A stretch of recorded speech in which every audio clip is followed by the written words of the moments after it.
Good afternoon. It's the Civil Savage 76, otherwise known as Rex Knickerbocker. You haven't heard from me in a while, so here I am again. I've been sitting back in real time, watching events unfold from a bird's eye. I've decided to bite my tongue until things developed further as of late. Let's take a critical look, shall we? First, we'll start by the weaponization of the IRS and the FBI. I think we all know that this was a political move. It was partisan motivated. It was to get Trump so that he couldn't run.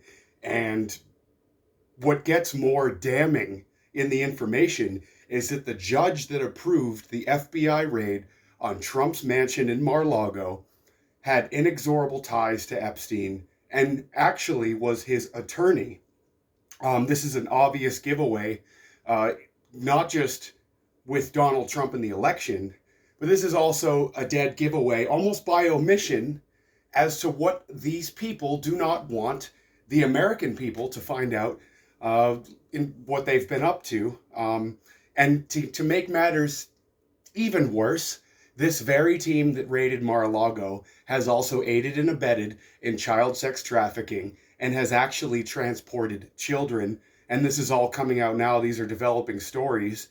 And I just will say that not everybody, I guess, in the alphabet agencies is bad, but you sure got a lot of Quantico sellout pussies who need to be publicly deposed for what they've done and the treasonous activities they've carried out per their overheads, the seventh floor, as it were. What makes it even worse is that the IRS has now hired 87,000 new agents.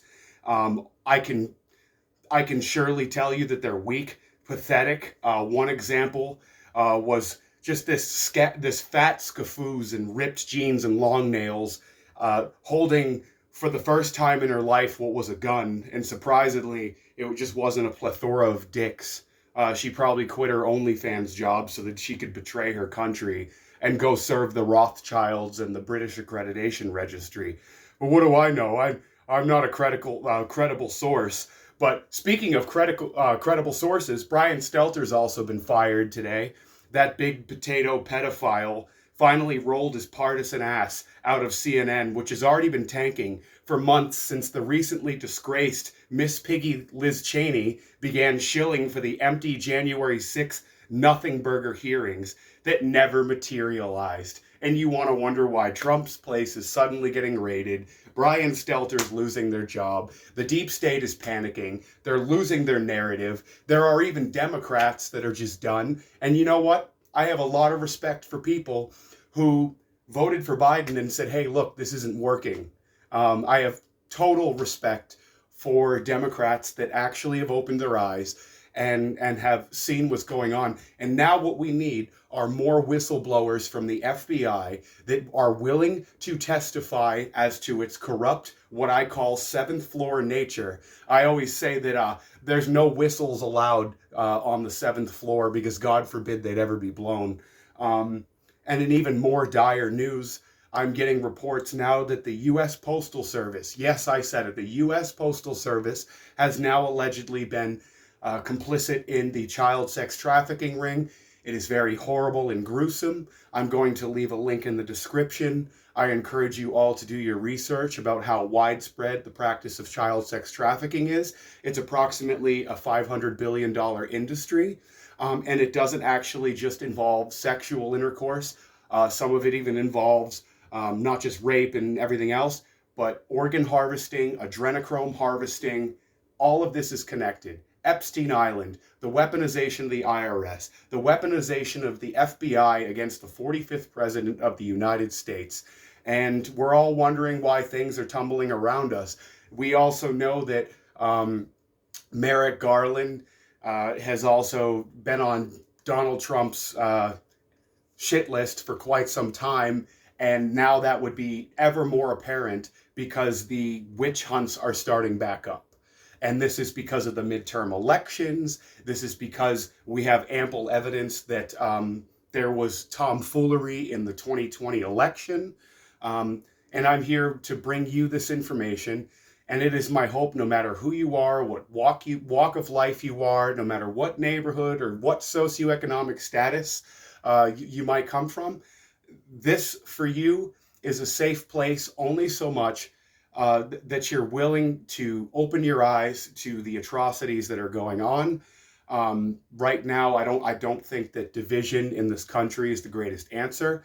I call for a bipartisan uh, coming to consciousness, an awakening, so to speak, to really realize that our own alphabet agencies are being weaponized against us, and we no longer live in a free society.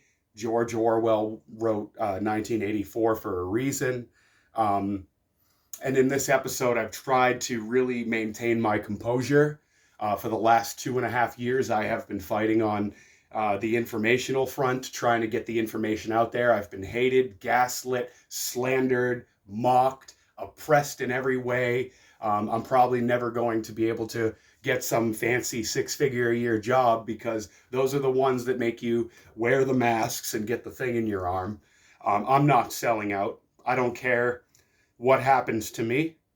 I care about what happens to this country and the battle for truth that we're fighting.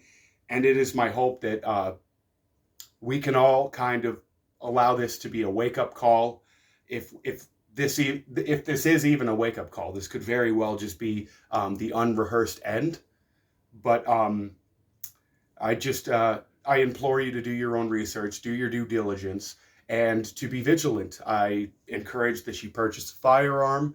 I encourage that you train. I encourage that you do things that you wouldn't normally prepare for, but you need to prepare for the unthinkable. Um, there's a lot of atrocities, and a lot of it has been hard for me to stomach, and that is why I haven't really been posting lately. I've just been working, trying to just go out into the matrix and, make my money so I can pay my bills. I mean, what I do here, this doesn't really pay me. It's just my honor to bring the truth to you, no matter who you are. And I just hope that you could understand where I'm coming from, and that just because I'm a gun owner, just because I'm, a white male or whatever, I'm not actually here to break you down. Although I can be very harsh, I can be very crude in the way I describe things. But ultimately, in the end, I want what's important for America, and that's to live in a system in which the rule of law exists and checks and balances exist. The next thing they're trying to do is they're trying to get rid of something called habeas corpus. They are trying to get rid of the constitutional provisions that protect you from false incrimination, negligent arrests, etc., etc. And what we're seeing right now is the fall of the old guard, and we're seeing it today unfold in front of us. And I could not be more excited, because I am, after all, related to this whole entire thing.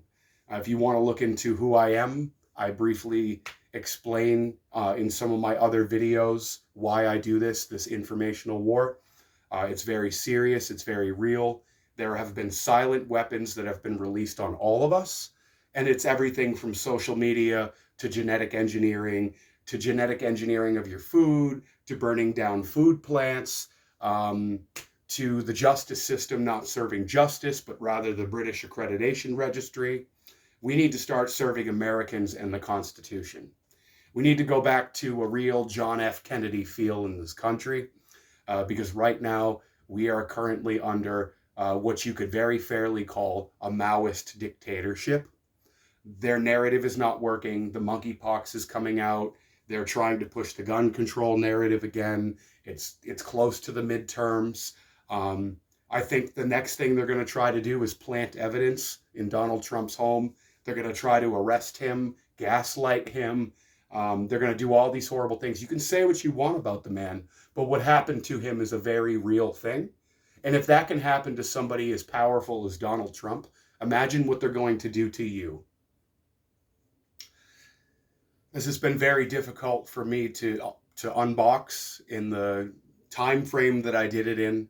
I hope that all of you enjoyed listening to me today. And as always, I encourage you to be your own informational warrior and to do your own research. This was the Civil Savage 76, otherwise known as Rex Knickerbocker. Stay tuned. I will have more shortly. Thank you.